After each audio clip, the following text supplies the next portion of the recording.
하나가 제대로 밝혀졌겠나 이날.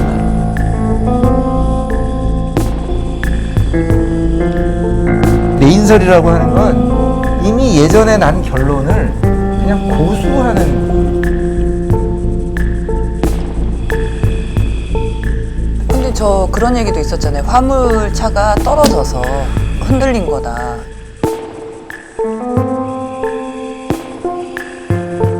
제일 중요했던 이 사고 원인이 뭔가에 대해서는 흐릿해져 버린 것 같아요.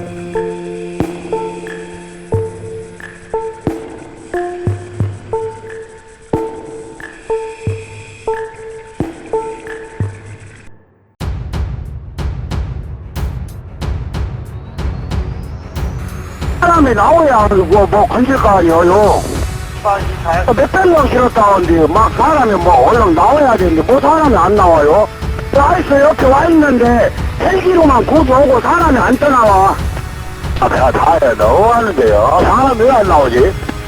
사람 몇 명 오고 말고 저 형님 나 나올 수가 없지. 저렇게 되면 아무나 넘어가버려요. 넘어가운데요. 선장님 그 상황에 대해서 사진으로 좀 찍어주십시오. 사람 몇 명 구워도 못하고 저 건배가 또 물에 잠겨버리네요. 이 큰일 났고 말이야. 뒤 들어가버려. 사람이 안 나오면 이거 뭐 다 시키겠어요. 제가 끼고를 있으면 구룡조끼 입혀서 싹 사람을 빠져버려야지. 물로다가 이 전장에 모으는 거죠. 아주 한 사람도 못 보네. 들어가버린다고 들어가버려. 에이 이게 씨발. 한 사람 이거 500명 죽었고 500명 몇 명 보고 다 죽네. Purity. This is U.S. Aircraft Carrier 6. This is U.S. Aircraft Carrier 6. Operating in the vicinity of restricted and available maneuver during flight operation. Request all vessels stand clear. 감사합니다. 상하시경 기상입니다. 네, 수고하셨습니다. 처리 이걸 상황인데요. 예.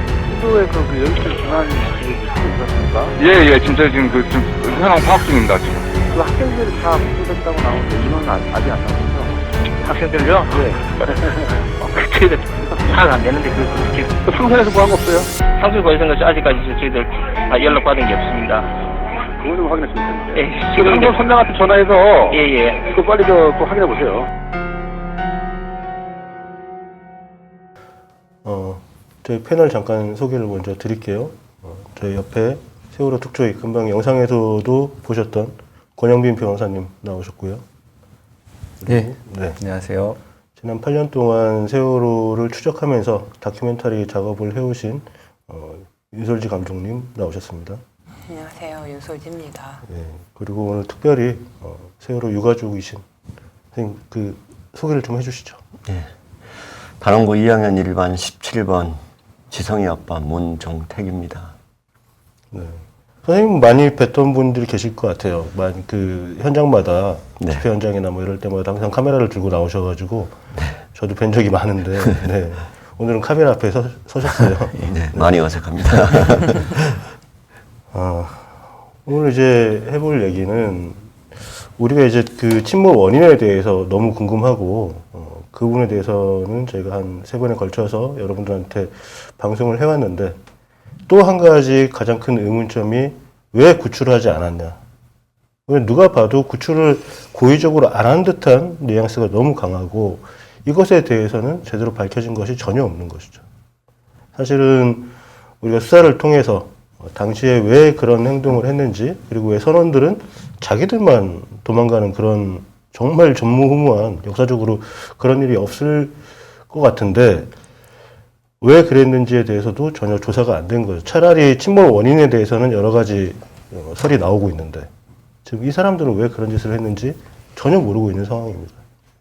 그 얘기를 좀 해볼까 합니다. 맞아요. 구조하지 않았다. 그러니까 그 부분에 대해서 아버님이 오늘 방송 어떤 거 하는 거야? 라고 물어보셨을 때 네. 구조하지 않았다라고 유가족분들은 많이 말씀하시는데 시민들은 그 세월호 진실을 원하는 그런 시민들조차도 속으로는 그럴 때가 있거든요. 네. 아유 일부러 그랬겠어. 뭐 무능해서 그랬겠지라든지 아니면 그러니까 자기 자식들이니까 조금 더 예민하게 생각할 거야. 이러신 분들이 사실 있잖아요, 아버지. 그렇죠. 그래서 구하지 않았다라는 측면이 어떤 부분에서 설득이 안 될 때가 있거든요. 그래서 그 부분에 대해서 좀 자세히 들어봤으면 좋겠어요.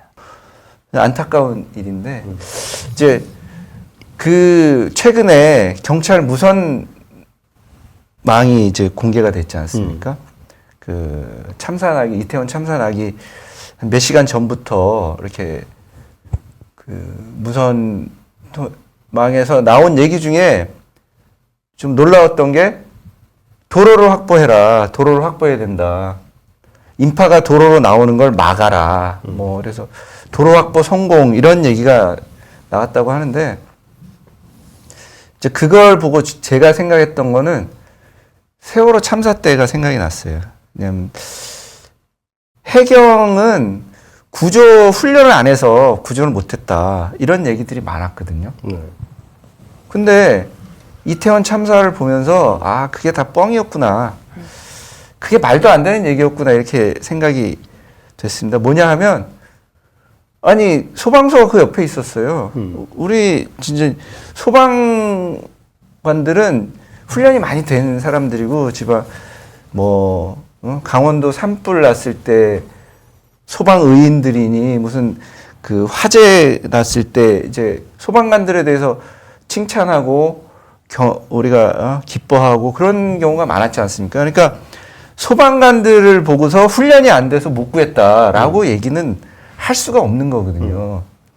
근데 아주 안타깝게도 이태원 참사하고 세월호 참사가 오버랩이 되는데 이게 단순히 훈련의 문제가 아니었구나 이런 생각이 들었어요. 그러니까 예전에는 세월호 참사는 바다 한가운데서 일어났으니까 해경이 훈련이 안 됐으니까 못 구해도 참 어쩔 수 없었다 이런 분위기가 있었는데 절대로 그렇지 않다는 게 이번 이태원 참사를 통해서 확인됐다. 뭐 너무나 당연한 얘기지만 두 참사에서 공통된 것이 국가의 부재이고 그 원인에서 훈련의 부족이 될 수 없다는 걸 확인한 거 이게 참 안타까운 현실이라고 생각됩니다. 이번 뭐 12구 참사에서도 여태까지 거기 사람이 얼마나 모이는지를 몰랐던 게 아니잖아요. 다 잘 알고 있었고, 그리고 말씀하셨듯이 해밀턴 호텔 그 옆 골목, 거기 바로 길 건너면 경찰서거든요. 그리고 뭐 그 소방서도 한 100m 정도밖에 안 떨어져 있어요. 그런데 여태까지 잘 이 행사가 올해 처음 생긴 것도 아니고, 여태까지는 잘 관리가 되다가 갑자기 이번에 그랬냐 하는 거에서 사람들이 일단 의문이 생겼고, 거기에 이제 우리가 의심을 하는 부분이 한동훈이 마약 수사를 위해서 일부러 정보경찰을 빼고 사법경찰들만 넣은 바람에 그러니까 다른 목적이 있었던 거죠. 이게 안전보다도 다른 목적을 우선시 하다 보니까 이런 참사가 벌어졌다라고 판단을 지금 하고 있고, 또 한 가지는 지금 세월호 같은 경우도 아니 해경이 있었는데 그게 뭐 아주 뭐 원양의 먼 바다도 아니고 그네였고 가라앉은 것도 비교적 천천히 가라앉았는데도 불구하고 왜 해경이 출동을 해놓고도 아이들이 못 나오게 하고 일부러 구조를 막은 듯한 인상을 주는 그것 때문에 우리가 여러 가지 또 추측이 있었잖아요. 먼저 우리 더 참사 시청분자분들한테 감사드리고 또 뭐 아무래도 이렇게 카메라를 들고 있다 보니까 우리 더 참사에서 많은 어려움도 있는 와중에 이렇게 초대를 해주셔서 감사드린다는 말씀을 먼저 좀 드리고 싶습니다.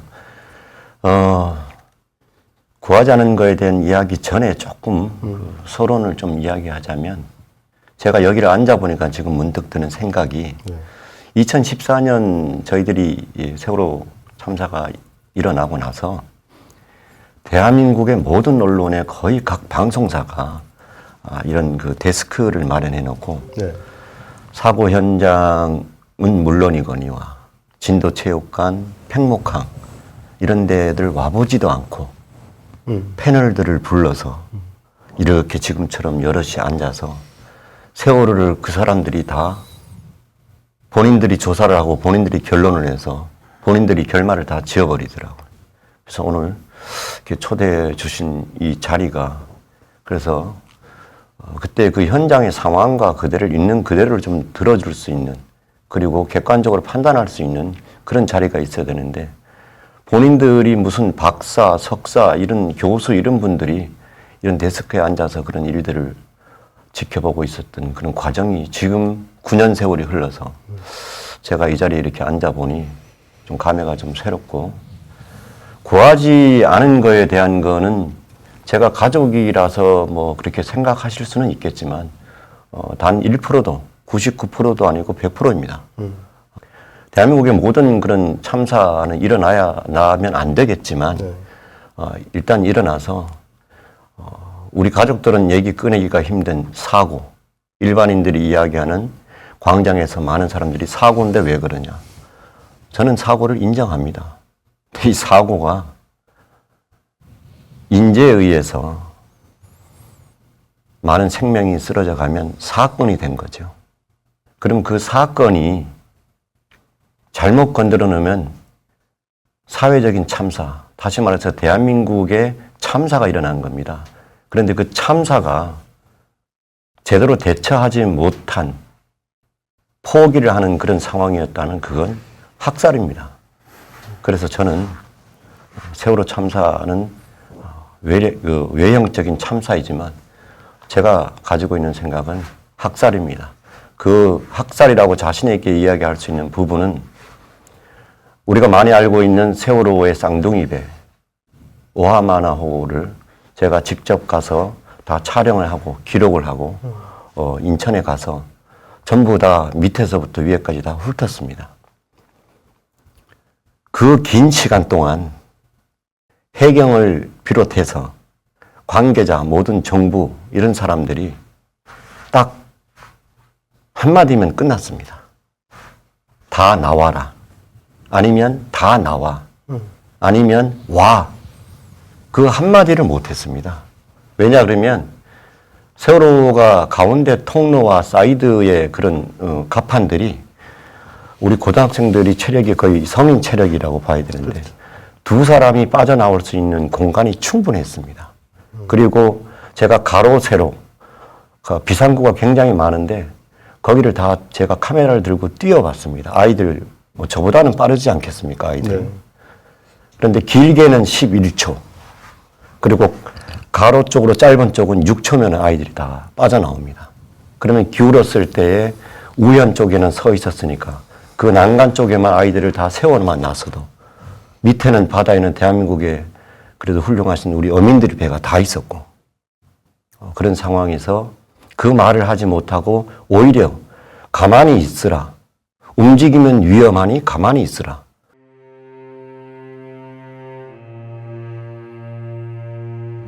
지금 진짜로 죽을 위기야. 이 정도로 기울었다. 오늘은 4월 16일. 핸드폰 좀 추평으로 그렇지. 어?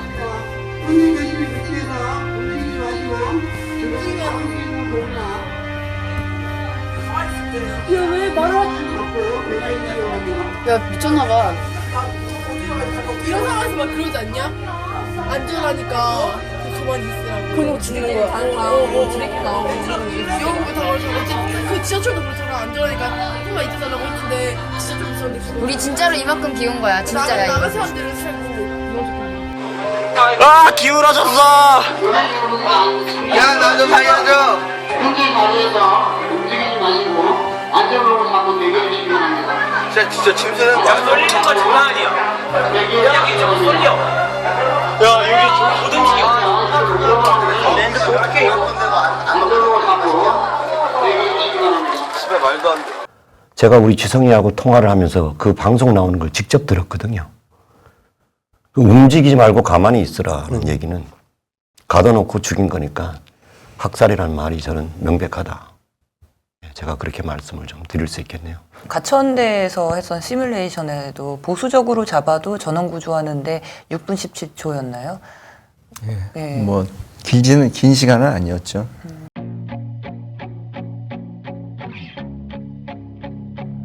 도착 즉시 3차례 이상 탈출 방송을 했다는 게 해경 1, 2, 3정 승조원의 주장이었습니다. 네, 승객 여러분, 청원 바다에 뛰어내려 주십시오. 그리고 해산해 주십시오. 그걸 수해 주시겠습니다. 하지만 탈출 안내 방송 소리는 헬기 소리에 묻혀 승객들이 잘 듣지 못했을 거라는 게 해경의 주장이었습니다. 그런데 이 주장도 거짓으로 드러났습니다. 세월호 참사 당시 퇴선 명령만 내려졌다면 늦어도 10분 이내에 모든 승객들이 탈출할 수 있었을 것이라는 시뮬레이션 결과가 공개됐습니다.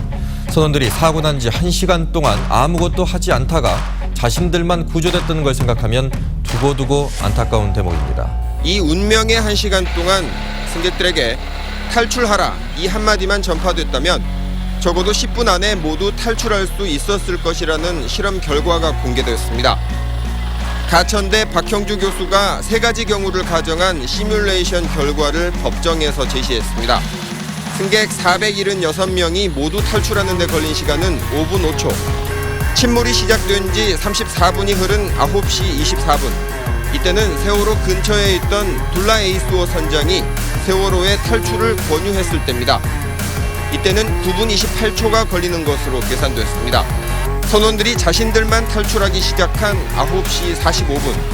이때는 배가 왼쪽으로 좀 더 기울어졌지만 뛰어내리기에는 오히려 좋은 조건이 형성돼 전원 탈출에 6분 17초가 걸렸습니다.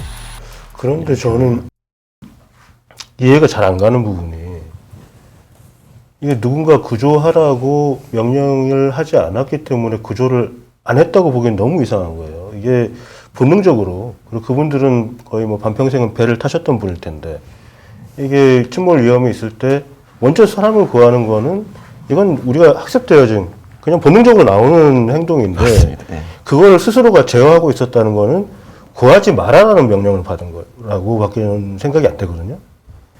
어쨌든 우리가 현실에서 목도한 또 다른 그 참사랑 비교를 하는 게 조금 더 이해하기 쉬울 것 같아서 제가 12구 참사를 또 얘기를 해봅니다. 왜냐하면, 그러니까 그 조건이 뭐 구할 수 없는 조건이 아니잖아요. 이태원 그 현장이. 경찰관도 있었고, 소방관도 있었고, 사실 다른 데도 아니고 저 세월호 참사가 벌어진 저 병풍도 앞바다도 아니고 서울 시내 한가운데예요. 이태원, 그리고 조금만 더 가면 대통령이 있는 그 뭐 용궁이라고 하나요? 용와대라고 하나요? 뭐 거기도 있고 거기가 멀리 있는 게 아니에요.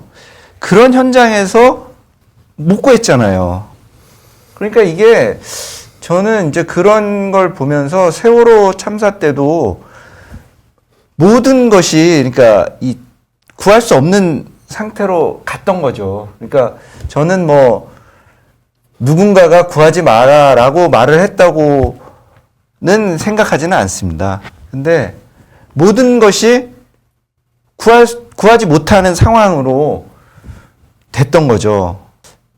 저는 솔직히 거기까지는 가지는 못하겠어요. 근데 그런 심리학 이론이 있긴 해요. 어떤 사람이 공경에 빠졌는데 그 주변에 한두 명이 있을 땐 도와줘요. 서로 가서 도와주는데 3인 이상이 되면은 사람들이 누군가 돕겠지라고 생각을 하고 다 그냥 방조한다는 얘기도 있긴 해요. 이거 뭐 세월호 케이스에 대할 건 아니지만 뭐 그런 부분을 가지고 그런 얘기를 하는 것 같은데, 상식적으로 이거는 전혀 다른 상황이라고 보이거든요. 그리고 눈앞에 아이들이 보이는 상황이란 말이에요. 그냥 당연히 누군가는 가서 뛰어내리라고 하든지 안에 있는 사람이든지 누구든지. 그런데 지금 이거는 오히려 해경이 어민들이 가서 구조하는 것조차도 막았다라고 보여지니까 이게 도대체 어떻게 이런 일이 일어날 수 있지? 그리고 아무리 긴박한 상황이라고 해도 그 근무자들이 어떻게 승선원들이 자기들만 따로 빠져나오고, 뭐 거기까지는 따로 빠져나갈 수 있고 배가 글로 갔으니까, 어쨌든 해경이 글로 갔으니까 나갈 수 있다고는 쳐도 그럼 그 사람들이 나가고 제일 처음에 할 일이 뭐였을까? 다시 배를 돌려가지고 아이들을 구하러 가자가, 이거는 뭐 우리가 특별한 행동 양식을 바라는 게 아니고 본능적으로 움직일 수밖에 없는 건데, 그 사람들이 왜 하나같이 아무도 거기에 신경을 안 썼을까는 이건 인간으로서도 납득을 할 수가 없는 부분이고, 이게 정말 이게 불구덩이라고 해서 뛰어 들어갈 게 사람들인데, 이건 누가 강력하게 막았다라고밖에 느껴지지가 않아요, 사실은.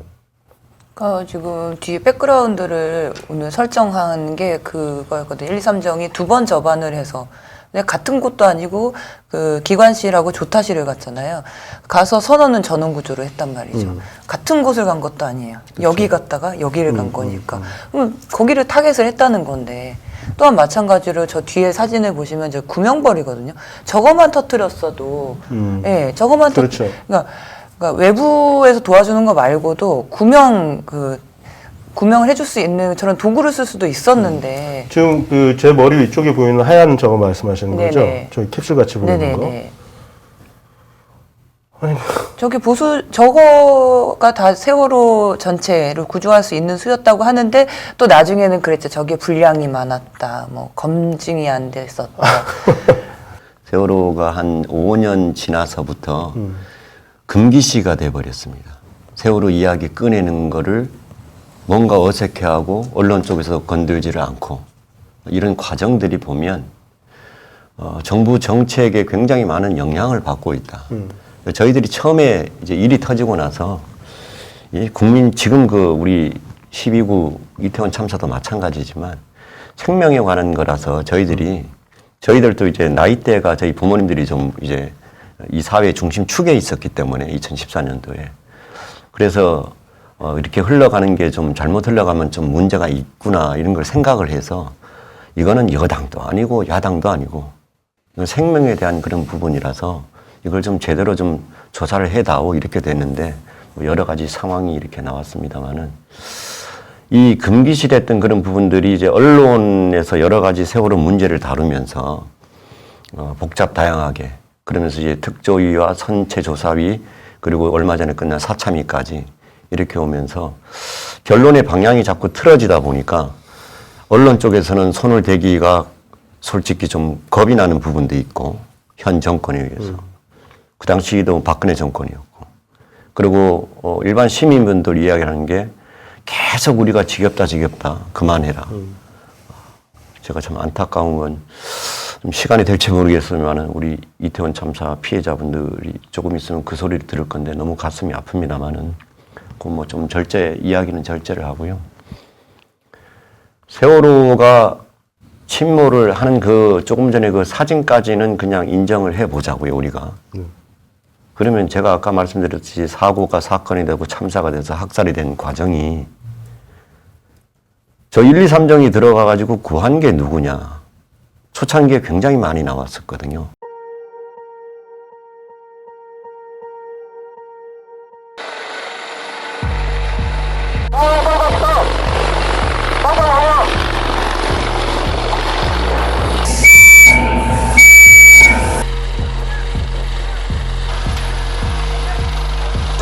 배가 잠기고 있거든요.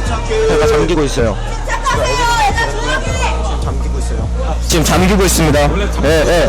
현재 시야에서 이 수면 아래로 가라앉았습니다. 이 가라앉은 게 어느 정도로 가라앉은지는 확인은 되지 않고 있습니다. 하지만 불과 한두 시간 전까지만 해도 1, 2m 가량은 보였었는데 지금은 육안으로는 세월호를 찾을 수가 없습니다. 그 선원들을 구해가지고 해경이 개인 자기 집으로 데려가가지고 그러니까 당연히 그 시간에 무엇을 했느냐가 궁금해질 수밖에 없는 지극히 상식적인 거죠. 그렇죠. 그 조사를 해야 되는 의무적으로 조사가 좀 말이 겁나면 수사가 말이 겁나면 좀 표현을 좀 아주 약하게 해서 물어는 봐야 될 거 아닙니까? 근데 그걸 집에 데려가 가지고 한다? 사고 초반에 기무사가 달려오고 그런 것까지 얘기 안 하더라도 사고 그 이후에도 중간에 시간이 그렇게 흘렀음에도 대한민국의 모든 현실을 한눈에 다 들여다보는 그런 상황이 있었습니다. 이런 이야기는 아마 언론들이 잘 모르는 그런 상황들이죠. 근데 그래도, 그러니까 그 이후 과정들은 이게 아마, 일부러 구하지 않았다면, 학살을 한 게 아니라면 이런 행동이 나올 이유가 별로 없다라고 보이거든요. 명백하게 이게 어떤 사고로 인해서 난 사건이고, 그 상황 자체가 구할 수 없었던 일이라면, 그냥 거기에 따른 책임을 추궁을 하고 그 책임자를 찾으면 되는데 왜 사고 초기에 구하지 않았는가? 구조 책임에 대해서는 어떻게? 이거 웃으면 안 되는데. 네. 참. 죄송합니다. 아닙니다. 이게 참. 특조위 때도 제가 책임자였는데 구하지 못한 이유를 다 밝히지 못했습니다. 그리고 그냥 청문회에서 그 청해진에 온 직원이 청해진 선사로부터 움직이지 마라라는 방송을 해라 라는 걸 받았다는 것까지만 나왔고 왜 구하지 못했는지에 대해서는 사실은 특조위도 조사를 제대로는 못했습니다. 뭐 특조위가 중간에 이제 강제 해산된 것도 있고 또 그 당시에는 지금 지성 아빠가 말씀하시는 이런 정도의 그 문제의식으로 과연 이거는 구하지 못한 거냐, 구하지 않은 거냐, 학살이냐, 뭐 이런 거에 대해서도 사실 개념 정리도 좀 안 됐었고요. 저희 특조위 차원에서는 다만 이제 특조위가 끝나는 와중에 못 구한 건 아니다. 그러니까 못 구했다는 것은 뭐 노력을 했지만 그 구할 수 있는 상황이 안 되거나 능력이 안 된 거를 말하는 건데 그건 아닌 것 같고 구하지 않은 것 같다 정도까지는 이제 그 잠정 결론을 내렸는데 특조위는 그런 결론을 발표할 기회도 없었습니다. 중간에 이제 정말 더 나아가지 못한 책임은 여전히 특조위한테 있는 건 분명하고요. 뭐 특조위에서 오랫동안 그 노력을 하셨으니까 이렇게 말씀드리면 죄송하지만 특조위 역시도 눈을 가리기 위한 사실 뭔가 우리가 이거에 대해서 관심을 쏟고 있고 진상 규명을 위해서 정부에서 나서고 있다라는 이미지만 주기 위한 사실 저희가 지금 방송을 하면서 계속 느끼는 건 그거예요. 아무것도 안 했구나. 못했구나 아무것도. 그러면서 이제 지금 수사 중인 항상 이제 이 정부에서 잘 쓰는 말들이 있잖아요. 관료들이 지금 수사 중인 사안이라 뭐 입장을 내놓기 어렵습니다. 딱 그 용도로 방패막이용으로 특조위가 존재하지 않았었나. 저는 이제 개인적으로 어떤 이제 뭐 아주 극하게 말씀하시는 분들은 뭐 죽이려고 작정을 하고 배를 침몰시켰다 하는데 저는 거기까지는 아니고 그렇지는 결과적인 문제에서 제가 아까 학살이라고 말씀드리는 것은 특조위 활동하는 그 한 가지만 보더라도 저는 개인적으로 우리 1기 특조위 얘기하는 굉장히 잘 하셨다고 저는 개인적으로 생각합니다. 왜냐하면 제가 늘 기록을 다 해왔기 때문에. 잘 하셨다는 얘기는 정말 조사를 특조위가 잘했다는 그런 의미가 아니고 지금까지도 모든 환경이 제가 이해가 안 가는 게 그런 사회적인 참사라는 건 사회적인 참사 큰 일이 난 거잖아요. 그런데 피해자 가족들, 유가족들은 싹 배제를 해. 그리고 조사, 권 위원님, 변호사님 계시지만 미안한 얘기인데 저는 왜 이런 분들이 오시는지 모르겠어. 죄송합니다. 그러니까 아니, 계셔야 되는 것도 알아요. 일부분. 그 법적인 문제로 이런 걸 해서. 그러는데 전부 다 죄송하지만 여당 추천, 야당 추천해가지고 조사위원이라고. 그러니까 조사관들은 뭐 전문적인 부분 그런 관들이 많이 참여하세요. 그런데 모든 결정은 조사위원회에서 의결로 결정을 하는 거거든요. 그럼 조사위원들이 구성이 되어 있는 사람들이 대부분이 뭐 법 쪽에 계신 분들이 많이 들어와 있고 정치계에 들어와 있어요.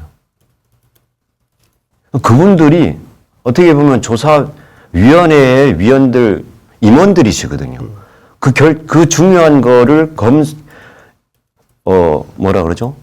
확인을 하고 그게 맞는지 확인에 또 이게 왜 이렇게 되는지까지 그걸 다 과정을 거치고 모를 수도 있어요.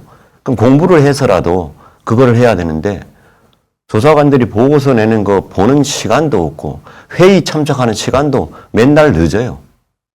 정치하는 사람들이 왜 위원들이 그렇게 여야로 꾸려져 있는지 이 자체도 이해가 안 갈 뿐더러 앞으로도 참사가 일어나면 대한민국 그렇게 갈 것 같아요. 너무 원통스럽긴 한데 그리고 그 과정들이 일기 특조위는 보면 그런 여야의 추천에 의해가지고 사실 그 특조위원장님은 거의 뭐 급으로 따지면 장관급이시잖아요. 그 조사하는 내내 바깥에서 노숙하셨다고.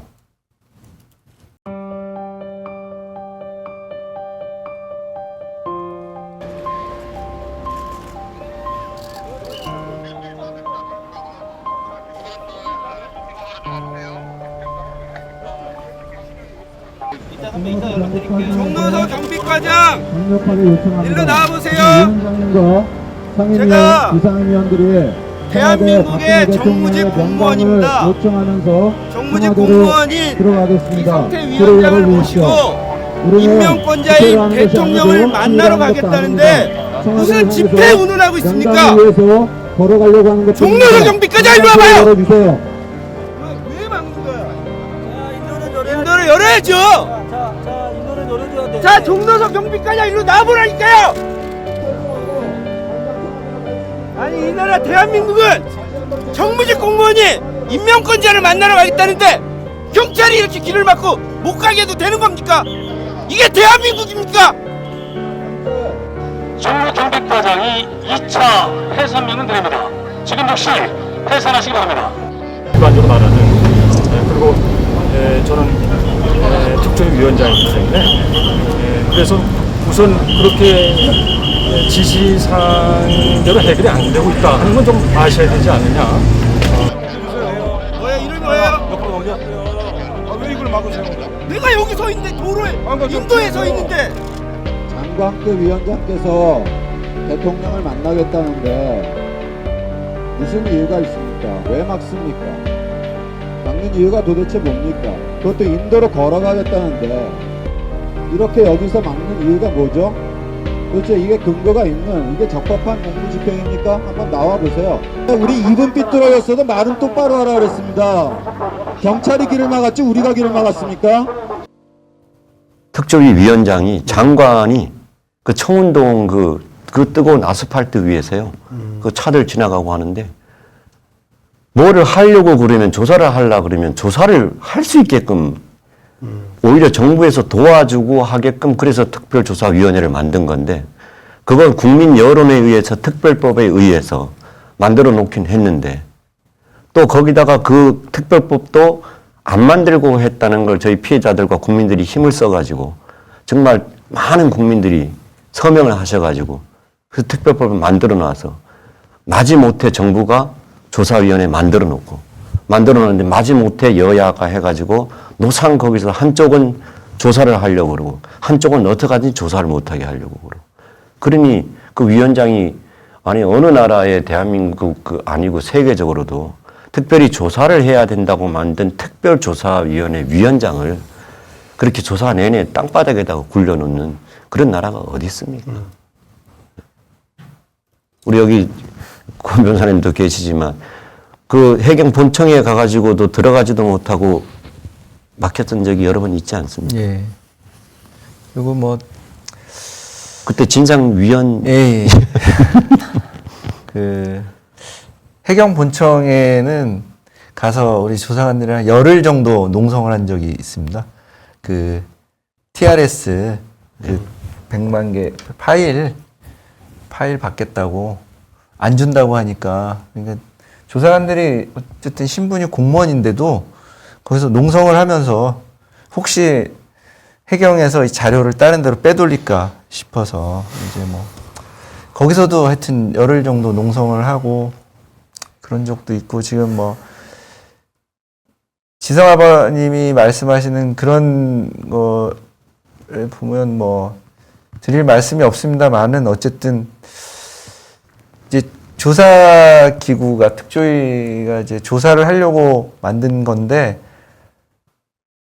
방해가 상당히 많았죠. 그러니까 뭐 근데 그것도 뚫고 나가야 그것마저 뚫고 나가서 해야 되는 게 저희 책임이었는데 그건 좀 하여튼 제대로 못한 점이 있습니다. 그거는 당시 박근혜 정부가 내사를 해. 뭐 사람들이 하도 이러니까 내사를 하긴 하는데 하지 마. 우리가 너희한테 하라고는 했지만 그렇다고 해서 우리 그 하급 기관들에게 도와주라고는 말 안 할 거야. 딱 이거밖에 안 되는 거잖아요. 그러니까 하는 척을 하기 위해서 한 거라고 보여지고 아까 아버님께서 말씀하신 중에 그 조사위원들이 여야 추천 법률가들이 들어온다는 것 자체가 너무 어이가 처음부터 이거는 그러면은 정치적 문제로 인식을 하고 이게 정권 안위에 굉장히 큰 영향을 미칠 만한 사안이라고 보고 여야 추천이 왜 필요하죠, 이게? 그냥 말 그대로 그쪽 뭐 해양 전문가라든가 군사 전문가, 뭐 선박 전문가 이런 분들이 나와야 이게 그 실질적인 조사가 되는 거고 그걸 하는 과정에서 뭐 일부 법률가가 필요할 수는 있지만 근데 그때 당시에는 침몰 원인보다는 책임자 처벌에 관련된 게 많아서 아마 법조인이 더 많이 필요하다고 생각했을 수도 있을 것 같은데. 근데 책임자 처벌을 하더라도 침몰 원인 규명도 같이 동시에 이루어져야 되는 거죠. 아닙니다. 선조위도 그렇고 지금 마지막 사참위도 전부 다 거의 법률가로 이루어져 있고 뭐 방송통신에 계시던 분도 있었고 그리고 계속 정치권에 지금 들락날락거리던 그런 분들도 계시고 뭐 한 사람 이름만 대볼까요? 우리 그 당시 조대환 씨라고도 있었고 부위원장으로 새누리당. 새누리당 하는데 쉽게 말해서 법률가들이 하는 일은 제가 폄하하려고 하는 게 아니라 검사는 무조건 법적으로 뭔가 엮어넣으려고 하는 거고 변호사는 법적인 책임을 면하는 일을 하는 사람이에요. 그러니까 그냥 둘이 부딪히는 거예요. 근데 지금 특조위에 계셨던 법률가들은 대부분 다 책임을 면하는 방식에 대한 연구를 하실 수밖에 없는 분들이죠. 진실규명이 아니라. 지금 아버지가 그 이름을 말씀하시니까 저는 원죄인 중에 한 명은 박영선이라고 생각하거든요. 어떻게 생각하세요? 저는 기억해요. 국회에서 유가족들을 회유하던 그 수사권, 기소권 뭐 이 얘기 나오기 전부터 일단 150석 이상만 되면 자기네가 다 해결해 줄 거라고 그랬었잖아요. 그 얘기 하나만 가지고도 한 이틀이 넘게 가야 될 것 같은데 다 해결해 줄 수 있다고.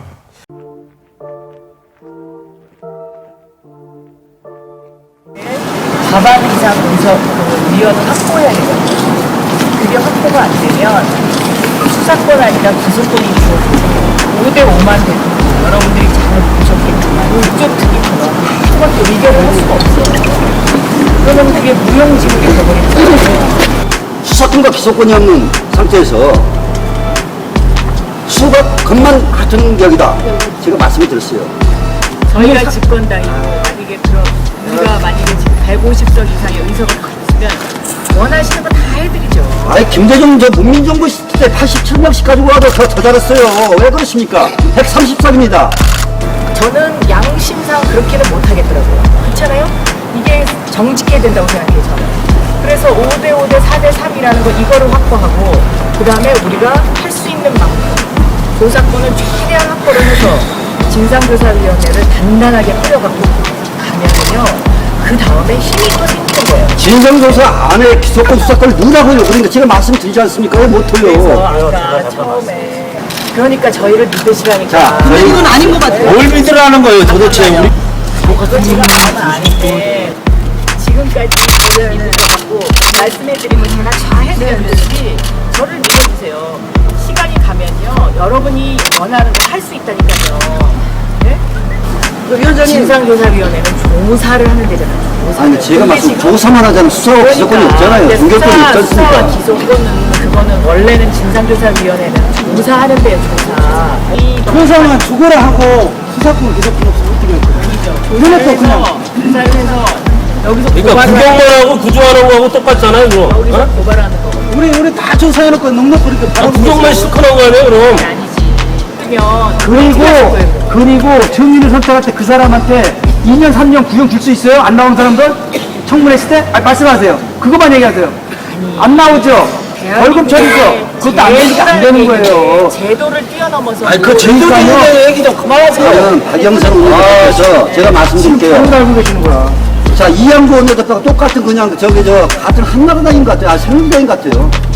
그러면 지금 말씀하시는 대로 하자면 유가족들이 원하는 진상조사위원회를 꾸려서 거기에서 판결도 하고 기소도 하고 수사도 하고 다 하게 해달라는 건데 누가 다 가지고 싶어하죠. 선택은 없는 겁니다. 나눠 갖기는 진 거예요. 둘 다 진 겁니다. 여기도 여기고. 그러면 우리는 완전히 작살 난 겁니다. 저희는. 세월호 특별법 협상이 여야 합의로 타결됐습니다. 여야가 최대 쟁점이었던 특별검사 선정 방식에 합의했습니다. 특검 추천에 피해자 측인 유가족의 참여 문제는 유보했습니다.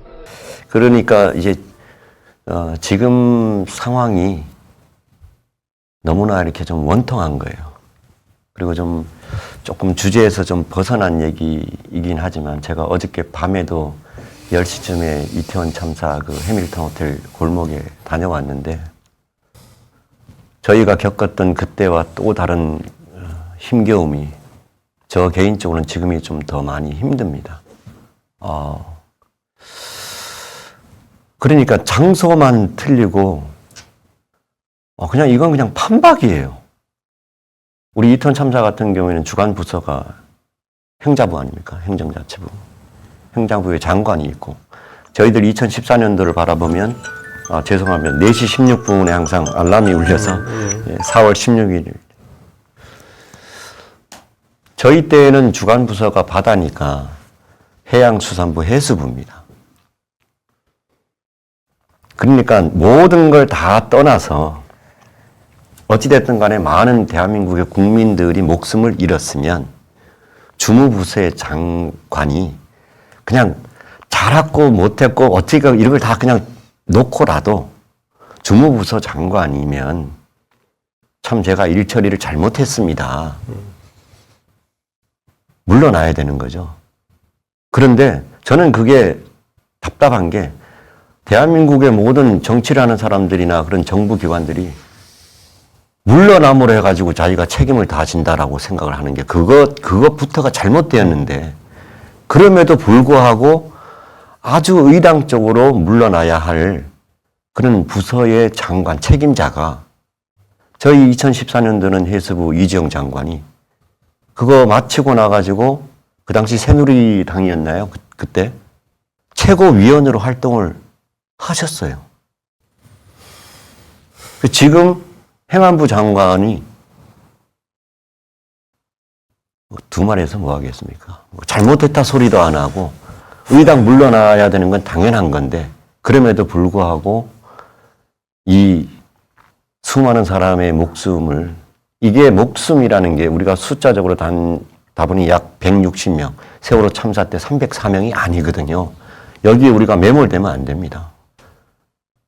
단원고 학생들 가족만 아이들이 250명이면 한 가족당 약 대략 유가족만 삼촌, 이모, 고모 이런 분들만 할아버지 빼고라도 한 1000여 명이 되는 거예요. 이태원 참사도 상당한 숫자입니다. 그분들의 목숨이 지금 3번째, 4번째 세월호를 타고 이미 출항을 한 거거든요. 제일 제가 어저께 이태원 참사 골목에 가서도 안타깝고 억울하고 더 힘들다고 한 부분이 또 다른 세월호가 지금 준비를 하고 있는 게 아니고 이미 출항을 했다는 겁니다. 제가 거리를 계속 돌고 있으면서 가장 들었던 말이 세월호 그만하라. 예, 저도 정말 제가 그만하고 싶어요. 제가 제일 먼저 그만하고 싶은데 결국 그 결과가 안타깝지만 죄송하지만 이 이태원에 연결됐습니다. 더 죄송하지만 이태원 참사 지겹다 그만해라는 소리가 곧 터져 나올 겁니다.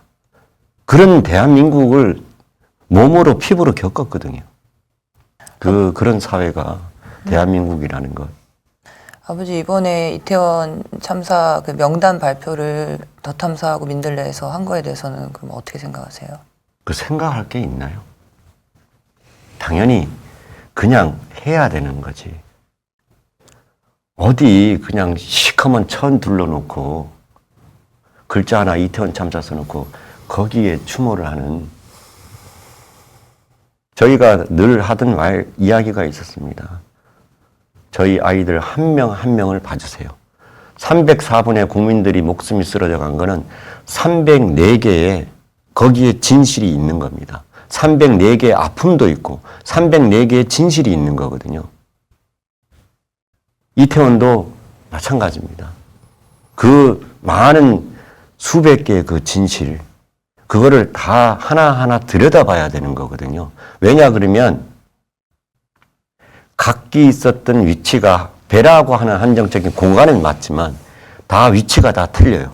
가판에 나와 있던 아이들, 3층에 매점에 있던 아이들, 식당에 있던 사람들, 우리 이태원도 이 골목에 있던 아이들, 위에 언덕길에 있었던 우리 아이들, 시민들, 그리고 그 옆에서 지켜봤던 상점에 있던 사람들, 이 모든 것이 진실이 거기에 들어가 있다는 거죠. 그거를 다 매몰차게 묻어버리고 조문만 해? 우리가 지금 제가 한 3분 정도 실제 유족분 그리고 지인이었던 분, 어저께 저희가 광화문 집회에 갔는데 거기다 한 분이 저한테 연락을 하시고 저희가 잠깐 쉬고 있는 카페로 오셨어요. 그래서 그분이 이제 잠깐 얘기를 나누는데 이번에 이태원 참사에서 본인이 가르치는 학생은 아닌데 같은 클래스에 있던 이분이 이제 강사 생활을 하시고 그랬던 한국어를 배우던 학생 한 명이 거기서 희생이 됐다라고 얘기를 하시더라고요. 근데 우리가 어떤 이 한 분 한 분이 다 개인의 삶이 있고 개인의 세계가 지금 무너진 건데 내가 한 다리 건너서라도 아는 사람이다. 그러면 이 충격이 더 크게 와닿을 수밖에 없잖아요. 이걸 막으려고 했던 것 같아요. 그냥 158명의 집단적인 그냥 희생, 그냥 돌아가심. 이렇게 하면 우리가 누군지 모르지만 그냥 안타깝다 이 정도에서 끝날 수 있는 그런 문제로 지금 의도적으로 그렇게 막았다고 생각되고 또 한 가지는 그 이름이 나왔을 때 처음에 뭐 참사가 보통은 참사가 발생하고 나면은 바로 이름이 공개가 되잖아요. 그리고 나이라든가 대략적인 거주지라든가 이런 게 나와서 그 방송을 보는 사람들이 인지할 수 있게. 우리가 신문에 부고를 왜 냅니까? 자기 주변 사람들 다 아는 사람들일 텐데. 그럼에도 불구하고 연락이 끊긴 사람도 있을 수 있고. 신문에다 부고를 올리는 건데 그렇게 해서 지금 나랑 가까웠던 사람, 연이 있었던 사람, 이 사람이 지금 이렇게 희생됐습니다라는 거를 인지하지 못하게. 처음에 그 가족들도 엄청 고생을 했잖아요. 유족들도 어느 병원에 우리 아이가 가 있는지를 모르는 거예요. 가족들도 모르는데 다른 사람들은 어떻게 알아요? 아마 이름만 있어도 우리가 검색을 통해서 뭐 장지를 가본다든지 장례식장에 가볼 수 있으니까 그것조차도 막으려고 했던 것 같아요. 이 세월호 참사랑 비교를 해보면 세월호 참사가 2014년 4월 16일 날 발생을 했고 여기 아버님 계시지만 한 달도 안 된 5월 9일 날 2014년 5월 9일 날 가족들이 KBS 방송국을 들러서 청와대까지 갔어요. 대통령 면담을 요구하면서 물론 그 앞에서 거부당했죠. 경찰들이 막고.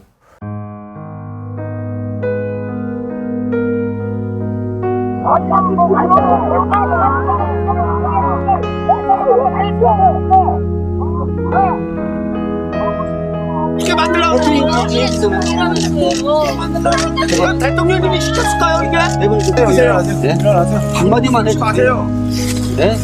일어나세요. 무릎을 꿇지 마세요. 우리 죄 증거 없잖아요. 우리 제발 좀 우리 가서 그러면 대통령님이 여기 오시라래요. 형이라고 생각하고 제발 좀 열어주세요. 어디 갔어?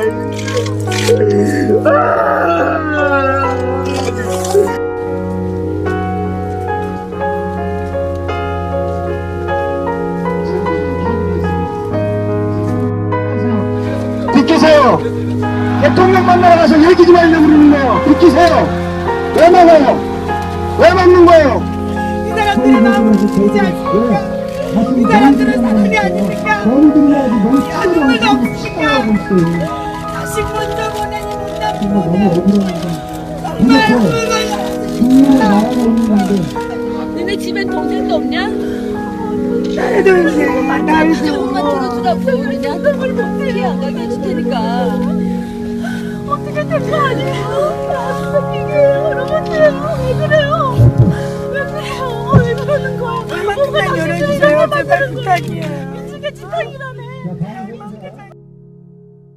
저는 그 뉴스를 보고 너무 안타까워서 가족들이 이렇게 경찰 앞에 가로막혀 있는 그 현장에 가서 봤는데 2014년 5월 9일이에요. 근데 그건 뭐 정부에 대한 어떤 항의나 공격이 문제가 아니라 그런 걸 통해서 남아있는 생존한 사람들이 그 참사를 되새기고 그거를 기억할 수 있게 하는 역할을 하는 거거든요. 근데 지금 이태원 참사 12구, 그러니까 날짜로 얘기하는 12구 참사 벌어지고 한 달이 넘었어요. 근데 죄송한 말씀입니다만은 월드컵 열기 속에 사실은 좀 묻혀진 게 아닌가 이런 생각을 할 정도예요.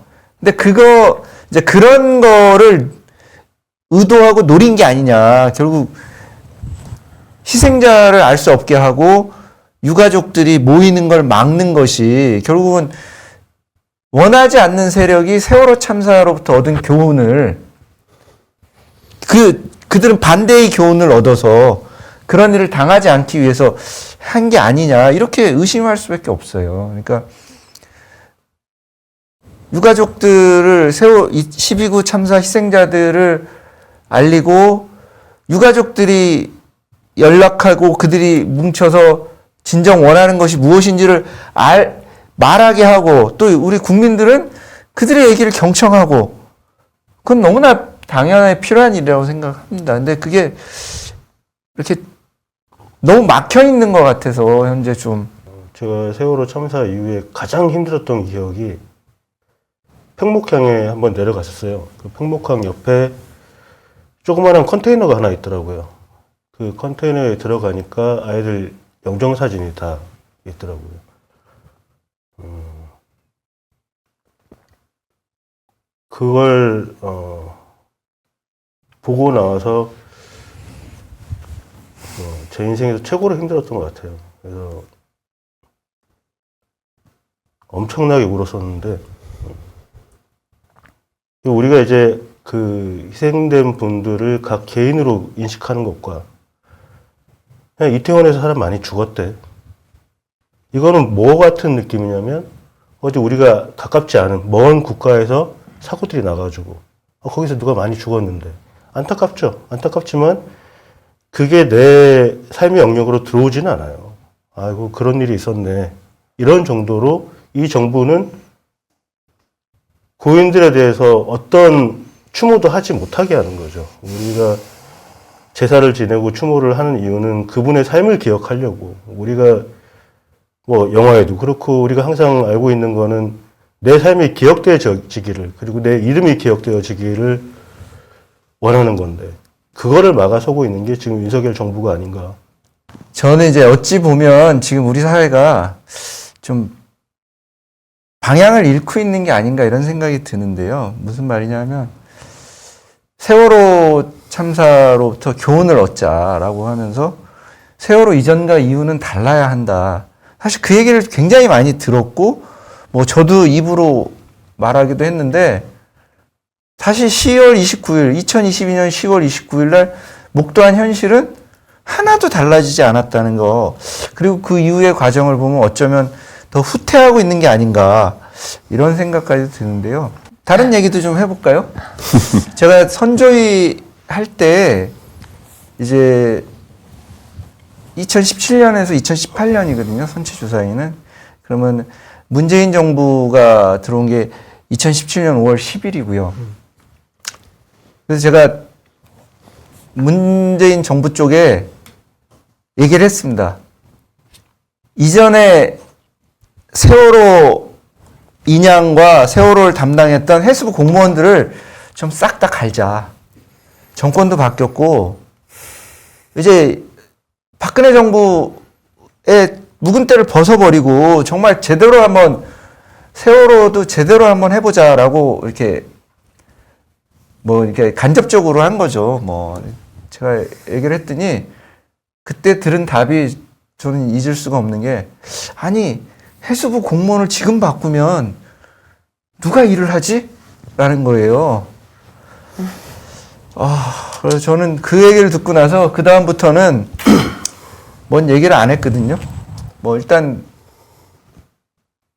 그런 저는 이제 제가 직접 경험한 건 그거였는데 그 이후에 이제 뉴스로 본 것 중에 그 세월호 책임자 처벌에 대해서 정부가 해야 되지 않느냐, 문정부가 해야 되지 않느냐라고 얘기했을 때, 사참위가 있으니까 사참위 결과를 지켜보자 라고 하는 걸 뉴스에서 봤을 때 또 저는 충격을 받았죠. 사참위가 할 수 있는 일이라는 게 굉장히 제한적이었거든요. 하여튼 뭐 문재인 정부 5년 동안 세월호와 관련해서 저는 문재인 정부가 별로 한 게 없는 것 같아요. 예. 우리가 이제 대통령 선거 그리고 우리나라 정치 시스템에서 여당이 갖고 있는 힘 그리고 대통령이 갖고 있는 힘은 거의 무소불위의 권력이라고 보고 있고 실제로 이제 그렇게 작동을 하잖아요. 근데 저는 개인적으로는 문재인 대통령께서는 관리형 아주 잘 시스템이 만들어져 있는 국가에서의 우리가 이상적인 민주주의 정치 속에서의 정치를 하신 것 같아요. 그러니까 대통령이 이런 거 직접 관리하면 안 되지. 내가 여기다가 뭐 사참이든 어든 간에 말 한번 얹을 넣어가지고 더 잘되게 할 수 있지만 그러면 안 되는 거지. 이렇게 본질적인 부분에만 침착을 하셔가지고 현재 이제 그 유족들이 어떤 고통을 겪고 있는지 그리고 시민들이 어떤 고통을 갖고 있는지는 그렇게 중요한 문제가 아닌 인형 그 자체만 중요했던 것 같아요. 그러니까 답답해 죽는 거죠. 저희 같은 시민들은. 그리고 저도 이제 사실 그 당시에 들었던 얘기들이 있어요. 저희 유족분들 좀 친한 분들이 계셔가지고 그때가 윤석열이 임명되기 직전 상황이었는데 그때 문재인 대통령께서 유족들한테 했던 말을 제가 건네 듣고 저도 충격을 좀 많이 받았었고 그 당시에는 그래도 이제 검찰 인사가 곧 있으니까 검찰 인사가 새로 되고 나면은 본격적으로 수사가 될 것이다 라고 그렇게 얘기를 들었었는데 문제는 그러고 임명된 게 윤석열이에요. 뭐 박근혜 때는 박근혜라서 그렇다. 사고 당사자니까. 참사의 당사자니까. 근데 문재인 대통령은 우리가 걸었던 기대가 너무 컸죠. 너무 컸고 당연히 해줄 거라고 생각을 했고 근데 거기에 대한 배신감이 오히려 더 크고 그걸 또 입 밖으로 내기도 참 힘들었었던 시간이지 않았나. 제가 좀 이런 자리에 연락을 받고 좀 오면 아주 세밀하고 디테일한 것까지는 아니지만 그래도 어느 정도 내부적인 이런 일이 있었다 하는 거는 조금 알리고 싶습니다. 그래서 제가 준비해 온 건 아닌데 지금 문득 생각이 나서 한 두 가지만 좀. 참사가 일어나고 난 다음에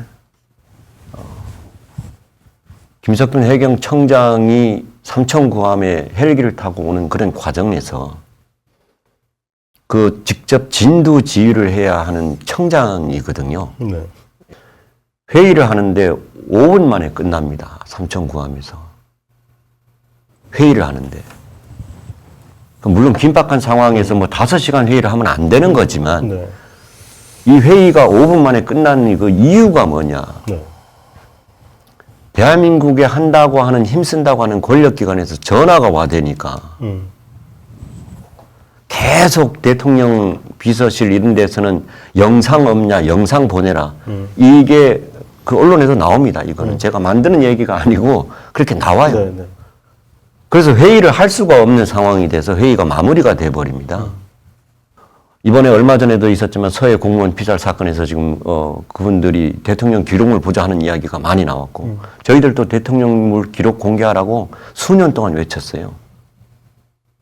제가 언젠가는 그 기록들이 저는 뭐 대통령 기록물보다 국방부가 가지고 있는 해군이 가지고 있는 기록이 훨씬 더 중요하다라고 생각을 하지만 이게 제대로 된 기록물이다 아니다 나중에 밝혀졌을 때 판단하는 방법이 있습니다. 네.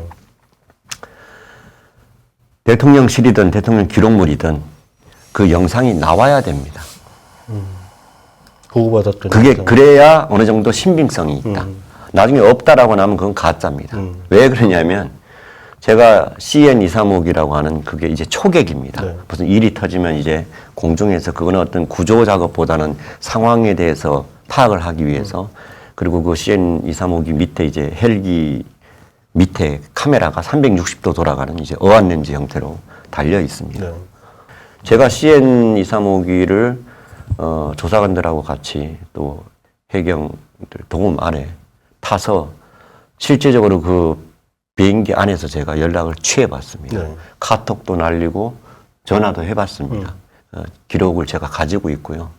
해봤더니 뭐 프로테지로 따지면 100번을 만약에 통화를 하면 한 3번, 4번 정도 안 되는 경우가 있습니다. 네.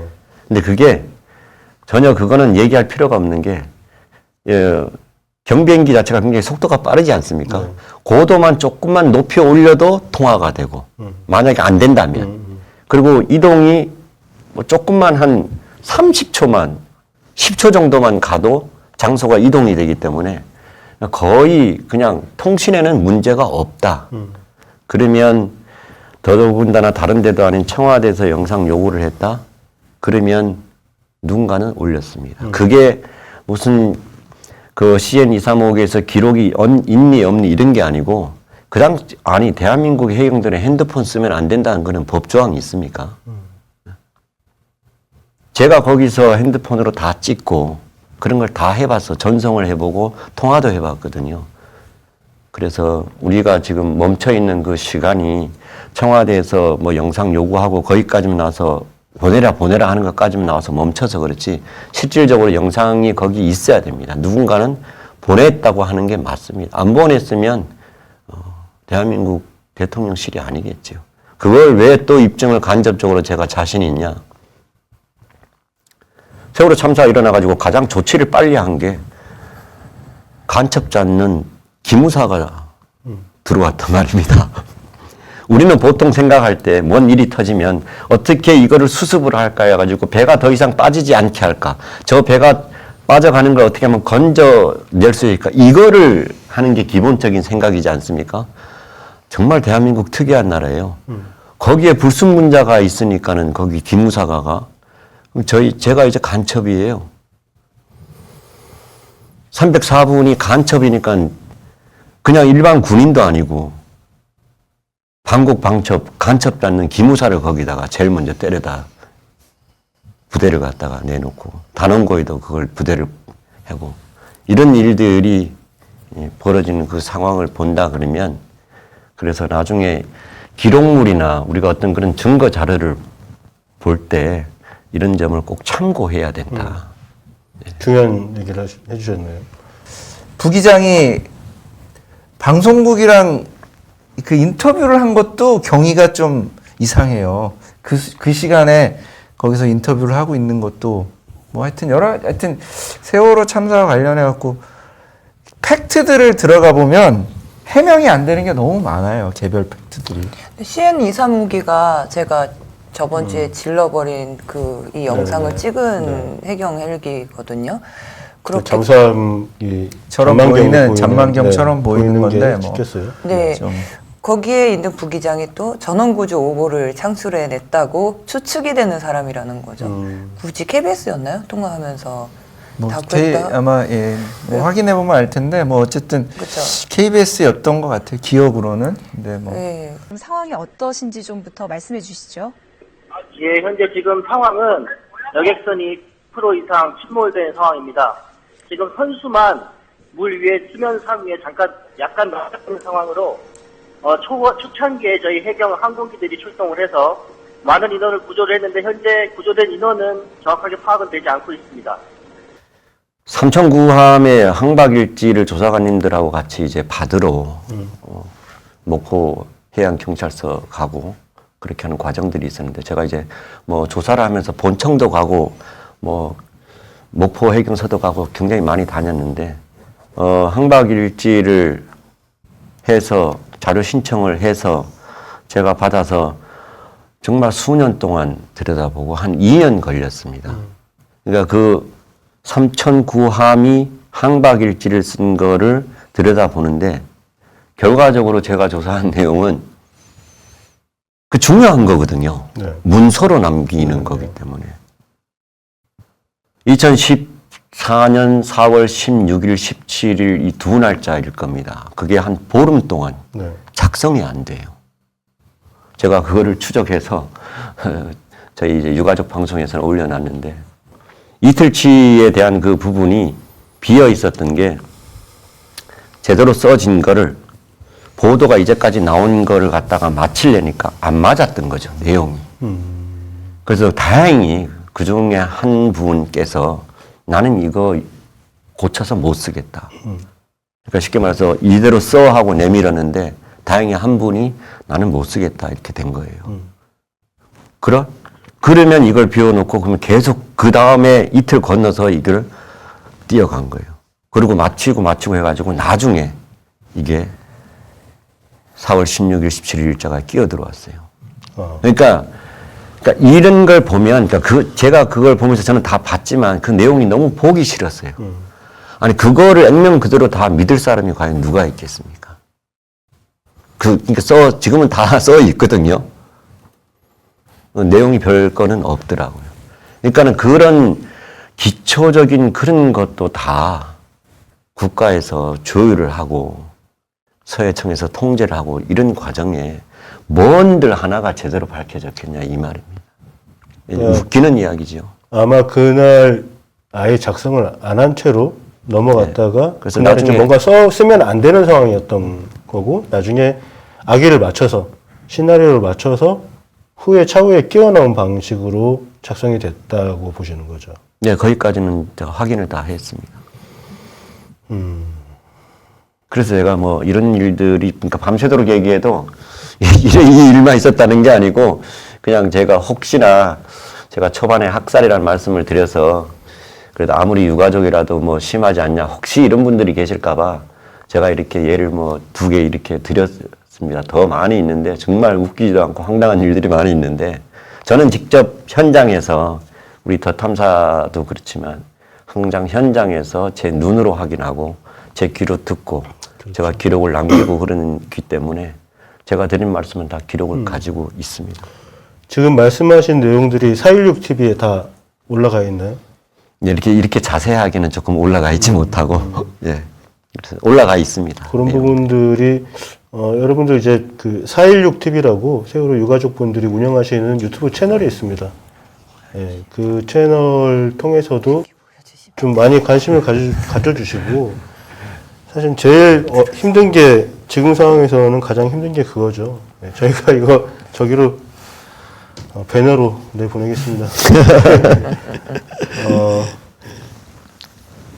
외롭게 있다, 혼자 있다, 아무도 관심을 갖지 않는다라는 게 아마 이 유족분들은 가장 힘드신 상황일 것 같고 여러분들 뭐 혹시라도 구독 아직 안 하고 계신 분들은 구독하시고 알림 설정도 해놓으시고 새로운 내용들 그리고 기존에 있던 내용들도 한 번씩 꼭 확인을 해주셨으면 감사하겠습니다.